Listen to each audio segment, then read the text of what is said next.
A 50-year-old journalist has been sentenced to 16 years behind bars for taking bribes to cover up a mine disaster in the northern province of Hebei in July 2008. Li Junqi, former director of the Farmers Daily Hebei Bureau, is believed to be the first of 10 reporters involved in the scandal to be found guilty. 35 people died after a blast ripped through the Lijiahua mine in Yuxian County on July the 14th, 2008, 3 weeks before the start of the Beijing Olympics. Well, local media reports say that shortly after the blast, mine bosses relocated bodies, destroyed evidence, and paid the journalists the equivalent of $380,000 to cover up the disaster, keeping the tragedy from appearing in newspaper for almost 3 months. A state council investigation into the accident resulted in the prosecution of 48 local officials and 10 journalists. Li was jailed 10 years for taking bribes.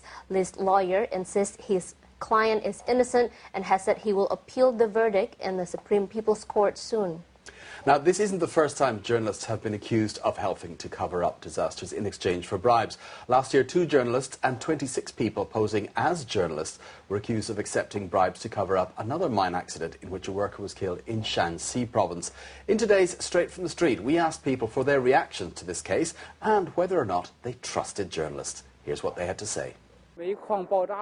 I heard about the case of the journalists covering up the coal mine blast.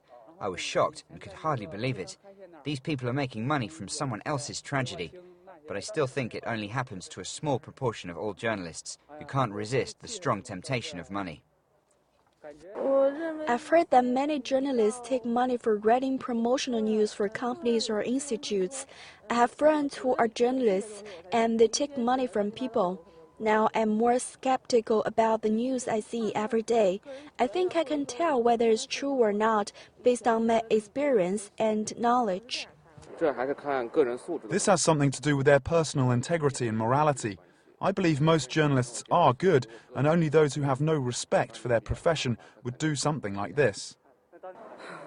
It happens in almost every industry, but the journalists really shouldn't do it. They are supposed to have a keen sense of justice and are supposed to be very objective on serious issues.